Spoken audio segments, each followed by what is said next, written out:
ಸಾಧ್ಯತೆ ಆಗೋದಿಲ್ಲ. ಆ ಹಿನ್ನೆಲೆಯಲ್ಲಿ ಇಂಥ ಒಂದು ಗಂಭೀರವಾದ ಚಟುವಟಿಕೆ ನಾವೆಲ್ಲರೂ ಕೂಡ ಉಡುಗೈದಾನಿಗಳಾಗಿ ನಿಮಗೆ ಎಷ್ಟೆಷ್ಟು ಸಂತೋಷವಾಗಿ ಕೊಡಲಿಕ್ಕೆ ಸಾಧ್ಯತೆ ಇಲ್ಲ ಅದನ್ನು ಕೊಟ್ಟು ನಾವು ಯಾವುದು ಕಡಿಮೆ ಅಂತ ಹೇಳೋದಿಲ್ಲ, ಯಾವುದು ಜಾಸ್ತಿ ಅಂತ ಹೇಳೋದಿಲ್ಲ. ಹಾಗಾಗಿ ನಾವು ನಿಮ್ಮಿಂದ ನಿರೀಕ್ಷೆ ಮಾಡ್ತಾ ಇರೋದನ್ನು ನೀವೆಲ್ಲರೂ ನಾವು ಹಳ್ಳಿಯಲ್ಲಿ ಒಕ್ಕಲ್ತನ ಮಾಡ್ತಾ ಇದ್ದೀವಿ, ನೀವು ಪೇಟೆಯಲ್ಲಿ ವ್ಯಾಪಾರ ವಹಿವಾಟು ಮಾಡ್ತಾ ಇದ್ದೀವಿ. ವ್ಯತ್ಯಾಸ ಇಷ್ಟೇ, ನಾನು ನನ್ನ ಜೀವನಕ್ಕೆ ಮಾಡ್ತಾ ಇದ್ದೀನಿ, ನೀವು ನಿಮ್ಮ ಜೀವನಕ್ಕೆ ಮಾಡ್ತಾ ಇದ್ದೀರಿ. ಇದರ ವ್ಯತ್ಯಾಸ ಏನಿಲ್ಲ. ನೀವು ಎಷ್ಟಾದರೂ ದುಡಿಮೆ ಮಾಡಿ ಪ್ರಕೃತಿ ನೀತಿಯನ್ನು, ಪ್ರಕೃತಿಯ ನಿಯಮವನ್ನು ನಾವು ಯಾರು ಹೇಳಿದ್ದಾರೆ. ನಾನು ಎಷ್ಟಾದರೂ ಬೆಳೆಯನ್ನು ತೆಗೆದರೂ ಕೂಡ ನಾನು ಅಷ್ಟೇ ನೀವು ಏನು ಅಂದರೆ ನಾವು ನಮಗಿರುವಂಥ ಹೊಟ್ಟೆ ಏನಿದೆ ಅದು ಹೊಟ್ಟೆ ತುಂಬ ಒಂದು ಊಟ ಮಾಡ್ತೀವಿ, ಅದಕ್ಕೆ ಲಿಮಿಟೇಷನ್ ಇದೆ. ಎಲ್ಲರಿಗೂ ಅಷ್ಟೇ ಲಿಮಿಟೇಷನ್. ಒಂದು ಊಟ ನಮ್ಮ ಶರೀರಕ್ಕೆ ಏನು ಬಟ್ಟೆ ತೊಡಲಿಕ್ಕೆ ಸಾಧ್ಯತೆ ಅಷ್ಟು ತೊಡ್ತೀವಿ. ಅದಕ್ಕೆ ನಾನು ಆವಾಗ ಹೇಳ್ತೀನಿ, ಪ್ರಕೃತಿ ಧರ್ಮ ಇರೋದು ಊಟ, ಬಟ್ಟೆ, ಆಸ್ತಿ, ಮಿಕ್ಕಿದ್ದೆಲ್ಲ ಜಾಸ್ತಿ ಅಂತ.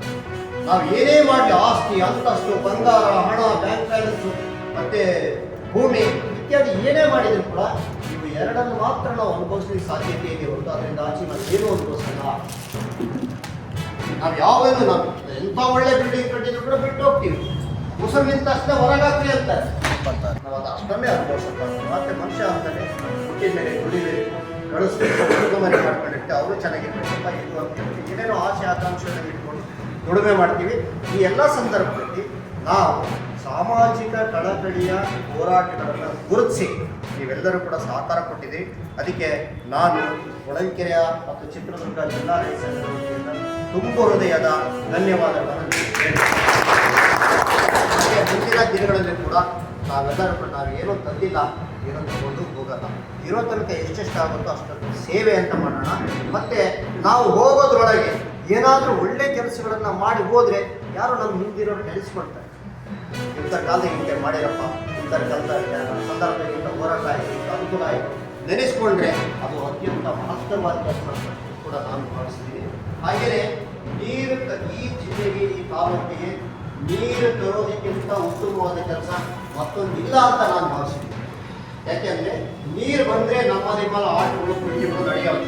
ನೀರು ಬರಲಿಲ್ಲ ಅಂದರೆ ನಮ್ಮೆಲ್ಲ ನನ್ನ ಜೇಬಿಗೆ, ಈ ತಾಲೂಕಿನ ಜನರ ಜೇಬಿಗೆ ಹಣ ಬಂದರೆ ಹೊಳಲ್ಕೆರೆ ಟೌನ್ಗೆ ಬರುತ್ತೆ, ಚಿತ್ರದುರ್ಗ ಟೌನ್ಗೆ.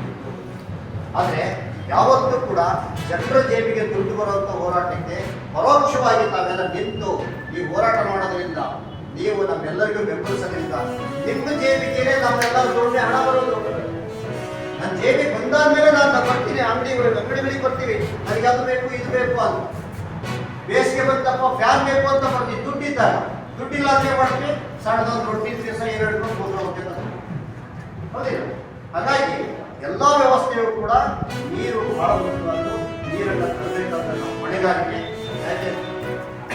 ಯಾಕೆಂದರೆ ನೀರನ್ನು ನಾವು ಈ ಜನತೆಗೆ ತಂದುಕೊಟ್ರೆ ಇದೆಲ್ಲ ಮಾಡ್ಕೊಳ್ತಾರೆ, ಆರಾಮಾಗಿ ಬದುಕಿರ್ತಾರೆ, ಹಣಕಾಸಿನ ವಹಿವಾಟು ಮಾಡ್ತಾರೆ, ಒಳ್ಳೆಯ ಬೆಲೆ ಬರುವಂಥ ಬೆಳೆಗಳನ್ನು ಬೆಳೆ ತೆಗಿತಾರೆ, ಅದಕ್ಕೆ ಸುಸ್ಥಿತಿಯಲ್ಲಿ ಬದುಕ್ತಾರೆ. ನಾವೆಲ್ಲರೂ ಒಂದೇ ಜೀವನದಲ್ಲಿ ನಾವೆಲ್ಲರೂ ಭೇಟಿಯಾಗಿದ್ದೀವಿ. ಒಂದೇ ನಮಗೆ ಯಾರಿಗೆ ಜೀವನ ಇದೆ ಅಂತ ನಾನು ಭಾವಿಸ್ತೀನಿ. ಯಾಕೆಂದರೆ ನನಗೆ ಹಿಂದಿನ ಜೀವನ ಏನಿತ್ತು ಅಂತ ನನಗೆ ಗೊತ್ತಿಲ್ಲ. ಅದು ಮರುಜನ್ಮ ಇದೆ ಇಲ್ವೋ ನನಗೆ ವಿಶ್ವಾಸದಿಂದ ನನಗೆ ಗೊತ್ತಿಲ್ಲ. ನಿಮಗೆ ಬಹುಶಃ ಯಾರಿಗೂ ನೆನಪಿಲ್ಲ ಹಿಂದಿನ ಜನ್ಮದಾಗ ಏನು ಇರ್ತಿದ್ದೆ, ಏನು ಮಾಡಿದ್ದೆ, ಏನಾಗಿತ್ತು, ಯಾರಿಗೂ ಗೊತ್ತಿಲ್ಲ, ನನಗೂ ಗೊತ್ತಿಲ್ಲ, ಮುಂದಿನದು ಗೊತ್ತಿಲ್ಲ. ಇರುವುದು ಒಂದೇ ಜೀವನವನ್ನು ಸಮರ್ಪಕವಾಗಿ ನನ್ನಿಂದ ಎಷ್ಟಾಗುತ್ತೋ ಅಷ್ಟು ಸೇವೆ ಅಂತ ಮಾಡೋಣ, ನಿಷ್ಕಪಟತೆಯಿಂದ ಮಾಡೋಣ, ಪಾರದರ್ಶಕ ಮಾಡೋಣ, ಆದರೆ ಒಳ್ಳೆ ಕೆಲಸ ಮಾಡೋಣ, ಆದರೆ ಸುಮ್ಮನೆ ಕೂಡ. ಅದಕ್ಕೆ ಈ ರೀತಿಯ ನಡೆಯುವಂಥ ಮುಂದಿನ ನಿರ್ಮಾಣಗಳು ಕೂಡ ನಾವೆಲ್ಲರೂ ಪ್ರಾಮಾಣಿಕವಾಗಿ ಸಮಾಜದ ಏಳಿಗೆಗೋಸ್ಕರ ಜನರ ಕಷ್ಟಗಳನ್ನು ಸ್ಪಂದನೆಗಳು ಮಾಡುವಂಥ ಯಾವುದೇ ಚಳವಳಿಗಳು ನಡೆದು ಆ ಚಳವಳಿಗಳಿಗೆ ನೀವೆಲ್ಲರೂ ಕೂಡ ಮುಡುಗೈ ದಾನಿಗಳಾಗಿ ಬೆಳಿಬೇಕು. ಅದನ್ನು ನಮ್ಮ ನಂತರದ ನಮ್ಮ ಸ್ನೇಹಿತರ ಅವರಿಗೂ ಕೂಡ ಬೆಳವಣಿಗೆ ಶುರುವಾಗಲಿ. ಈ ರೀತಿ ನಾವೆಲ್ಲರೂ ಕೂಡ ಕೊಡೋದು ತಗೊಳ್ಳೋದು, ಪ್ರೀತಿ, ವಿಶ್ವಾಸ, ಇದಕ್ಕೆ ಸವಿಯೋದಿಲ್ಲ. ಭಾಳ ಒಳ್ಳೆ ಮಾತು ನನ್ನ ಫ್ರೆಂಡಾಗಿ ಹೇಳಿದರೆ ಅದಕ್ಕೆ ಬೆಲೆ ಖರ್ಚಾಗುತ್ತೆ. ಏನಾದ್ರೂ ಏನು ಖರ್ಚಾಗಲ್ಲ. ನಾನು ಪ್ರೀತಿ ತೋರಿಸ್ಬೋದು, ನೀವು ಪ್ರೀತಿ ತೋರಿಸ್ಬೋದು. ಇರೋ ತನಕ ಅನ್ಯೋನ್ಯವಾಗಿರೋಣ, ಒಳ್ಳೆ ರೀತಿಯಲ್ಲಿ ಓದ್ಕೋಣ. ಸಾಧ್ಯ ಆದರೆ ಒಳ್ಳೆ ಕೆಲಸ ಮಾಡೋಣ, ಸಾಧ್ಯ ಆಗಿಲ್ಲ ಸುಮ್ಮನೆ ಯಾರಿಗೂ ತೊಂದರೆ ಕೊಡದಾಗಿರೋದು ಕೂಡ ಒಳ್ಳೆಯ ಕೆಲಸನೇ. ಆ ನಿಟ್ಟಿನಲ್ಲಿ ಮುಂದಿನ ದಿನದಲ್ಲಿ ಮತ್ತಷ್ಟು ಅಭಿವೃದ್ಧಿ ಕೆಲಸಗಳಿಗೆ, ಜನಪರ ಕಾಳಜಿಗಳಿಗೆ, ಕಷ್ಟದಲ್ಲಿರೋರಿಗೆ ಸಹಾಯಗಳು ತಮ್ಮ ಮನೋಸ್ಥಿತಿಯಲ್ಲಿ ಉದ್ಭವ ಆಗಲಿ, ಆ ರೀತಿಯ ಯಶಸ್ಸನ್ನು, ಆ ರೀತಿಯ ಮುಂದಾಲೋಚನೆಯನ್ನು, ಗೌರವಯುತವಾಗಿ ಬದುಕುವಂಥ ಸಹಕಾರವನ್ನು ಕೊಡುವಂಥ ಶಕ್ತಿಯನ್ನು ಆ ದೇವರು ನಿಮಗೆ ಕೊಡಲಿ ಅಂತೇಳಿ ನಾನು ತಮ್ಮಲ್ಲಿ ವಿನಂತಿ ಮಾಡ್ಕೊಂತ, ಈಗ ನಾವೆಲ್ಲ ಆಗಮಿಸ್ತೀವಿ ಮತ್ತು ಕೆಲವರು ಆಗಮಿಸ್ತೀವಿ. ಅವರಿಗೆ ನಾವು ಇದನ್ನು ಯಾಕೆ ಮಾಡಿದ್ದೀವಿ ಅಂತ ಹೇಳಿದರೆ, ಇದನ್ನು ನಾವು ಕೊಡ್ತೀವಂತೆ, ಲ್ಯಾಮಿನೇಷನ್ ಮಾಡಿಸಿ ನಿಮಗೆ ಒಂದು ಪತ್ರ ಕೊಟ್ಟರೆ ತಗೊಂಡೋಗಿ ನೀವೆಲ್ಲ ಇಟ್ಕೊಳ್ತೀವಿ, ನಿಮ್ಮ ಅಂಗಡಿಯೆಲ್ಲ ಮನೆಯೆಲ್ಲ ಇಟ್ಕೊಳ್ತೀವಿ. ಇದು ಎಷ್ಟು ಕಾಲ ಆದರೂ ಇರುತ್ತೆ, ಸಾಧ್ಯ ಆದರೆ ಪ್ರೇಮ ಹಾಕ್ಸಿ ಇಟ್ಕೊಳ್ಬೋದು. ಇಷ್ಟಕ್ಕೆ ಮುಗಿಯಲ್ಲ, ಇದೇ ಮೊದಲು ಅಲ್ಲ, ಇದೇ ಕೊನೆಯೂ ಅಲ್ಲ. ನಾವು ಇರೋ ಟೈಮಲ್ಲಿ ಈ ಕೆಲಸ ಮಾಡ್ತಾ ಇದ್ದೀವಿ. ಈ ಪತ್ರ ನಿಮ್ಮಲ್ಲಿ ಇದ್ದರೆ ಯಾರೋ ಬಂದಾಗ ನೋಡ್ತೇವೆ, ಓ ಇವರೆಲ್ಲ ಸಹಾಯ ಮಾಡಿದ್ರಾ, ನಾವೇ ಏನಾದ್ರು ಮಾಡಬೇಕಲ್ವಾ ಅನ್ನೋ ಒಂದು ಮನೋಸ್ಥಿತಿ ನೋಡಿದವರಿಗೆ ಹುಟ್ಟಾಗಬೇಕು. ಇದನ್ನು ನೋಡಿದವರಿಗೆ ಹೌದಪ್ಪ ಇವರೆಲ್ಲ ಸಹಾಯ ಮಾಡಿದರೆ ನಾವೇ ಯಾಕೆ ಮಾಡಬಾರ್ದು, ನನ್ನಿಂದ ಆಗುವಷ್ಟು ಇಷ್ಟೇ ಮಾಡಬೇಕು ಅಂತ ಇಲ್ಲ, ಇಂಥದೇ ಮಾಡಬೇಕು ಅಂತ ಏನಿಲ್ಲ, ಈ ರೀತಿ ಮಾಡ್ಬೋದಲ್ಲ ಅನ್ನೋ ಒಂದು ಮನೋಸ್ಥಿತಿ ಸಾಮಾಜಿಕವಾಗಿ ಪರಿವರ್ತನೆ ಬರಲಿ ಅನ್ನೋ ಕಾರಣಕ್ಕೆ ಇದೊಂದು ಕಾರ್ಯಕ್ರಮವನ್ನು ಇದೇ ಮೊದಲನೇ ಬಾರಿಗೆ ನಾವು ಇಟ್ಕೊಂಡಿದ್ದೀವಿ. ನಿಮ್ಮೆಲ್ಲರ ಸಹಕಾರ ಈ ಕಾರ್ಯಕ್ರಮದೊಂದಿಗೆ ಇರಬೇಕು. ನಿರಂತರವಾಗಿ ನಾವು ನೀವೆಲ್ಲರೂ ಒಟ್ಟಾಗಿ ಈ ಸಮಾಜದ ಏಳಿಗೆಗೋಸ್ಕರ ಕೆಲಸ ಮಾಡೋಣ ಅಂತೇಳಿ ನಾನು ವಿನಂತಿ ಮಾಡ್ಕೊಂತ ಪತ್ರವನ್ನು ಕೊಡ್ತೀವಿ. ನಾವು ಇನ್ನು ಮುಂದಿನೂ ಕೂಡ ನಾಳೆ ಮತ್ತೆ ಚಳುವಳಿಯನ್ನು ಶುರು ಮಾಡ್ತೀವಿ.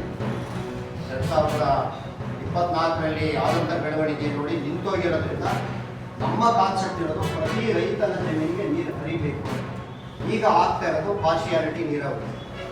ಈ ತಾರತಮ್ಯದ ನೀರಾವರಿ ಬೇಕಾಗಿಲ್ಲ, ನಮ್ಮಲ್ಲಿ ಅದಕ್ಕೆ ಸೂಕ್ತವಾದಂಥ ಸೌಲಭ್ಯ ಇದೆ. ಎಲ್ಲ ತಾಲೂಕುಗಳು ಕೆರೆಗಳಿದ್ದಾವೆ, ಕೆರೆಗಳಿಗೆ ತುಂಬಿಸಿದಂತ ಹೇಳ್ತಾ ಇದ್ದಾರೆ, ಸಂತೋಷ, ನಮ್ದೇನು ವಿರೋಧ ಇಲ್ಲ. ಅವ್ರು ಅಷ್ಟು ಪ್ರಯತ್ನ ಮಾಡಿದ್ದಾರೆ. ನಮ್ಮ ಜಿಲ್ಲೆ ಒಳಗೆ ನಮ್ಮ ತಾಲೂಕಿನ ಶಾಸಕರು ಭಾಳ ಜವಾಬ್ದಾರಿಯಿಂದ ಕೆಲಸ ಮಾಡಿದ್ದಾರೆ ಅನ್ನೋ ಹೆಮ್ಮೆ ನಮಗಿದೆ. ಆದರೆ ಕೆರೆಗಳಿಗೆ ನೀರು ತುಂಬಿಸ್ತೀವಿ ಅನ್ನೋದು ಸರಿಯಲ್ಲ. ಯಾಕೆ ಅಂದರೆ ಬರೀ ಕೆರೆಗಳಿಗೆ ನೀರು ತುಂಬಿಸಿ ಅಷ್ಟಕ್ಕೆ ಕೈ ಬಿಟ್ಟರೆ ಕೆರೆ ಇದೇ ಇರೋರಿಗೆ ಏನು, ಕೆರೆಯಿಂದ ಮೇಲ್ಭಾಗದಲ್ಲಿರುವಂಥವ್ರಿಗೆ ನೀರು ಹರಿಯಲ್ಲ. ನಾವೇನು ಮಾಡಬೇಕು, ಒಂದು ಪಂಕ್ತಿಯಲ್ಲಿ ಬಳ್ಳಾರಿ ಅಲ್ವಾ, ಅದಕ್ಕೆ ದುಡ್ಡು ಜಾಸ್ತಿ ಐತೆ, ಕಿತ್ತಾಡ್ತಾರೆ. ಹಣ ಯಾವ ಮನುಷ್ಯನಿಗೆ ಹಣ, ಐಶ್ವರ್ಯ, ಅಧಿಕಾರ ಮೂರು ಬಂದ್ಬಿಟ್ರೆ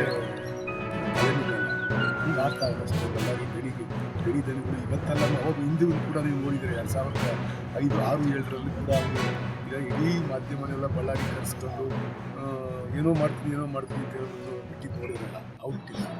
ಆ ಥರ ಪ್ರಚಾರ ಗೀರು ಮತ್ತು ಹಿಂದಿನ ಅಂಬವ ಇದನ್ನು ರಾಜಕೀಯಗಳನ್ನು ಕೊಡಿಸ್ಕೊಂಡಿದ್ದಾರೆ. ಯಾರು ಮನೆ ಮುಂದೆ ರೋಡಲ್ಲಿ ಬ್ಯಾನರ್ ಹಾಕಿದರೆ ಇವ್ರು ಅಪ್ಪನ ಗಂಟೆ ಯಾರು ಅಪ್ಪನ ಗಂಟೆ ನೋಡೋಕೆ ಹಾಕಿದ್ದಕ್ಕೆ ಈ ದೊಡ್ಡನ ಹಾಕಿ ಇವ್ರು ಯಾಕೆ ಹೋಗ್ಬೇಕಲ್ಲಿ ಗೋಡೆಗೆ ಬ್ಯಾನರ್ ಕಟ್ಟೋದಕ್ಕೆ ಇವ್ರು ಕಟ್ ಮಾಡಿದ್ರೆ ಯಾಕೆ ಅಬ್ಜೆಕ್ಷನ್ ಮಾಡಿದ್ರು. ಎಂಕ್ವೈರಿ ಮಾಡ್ತಾರೆ.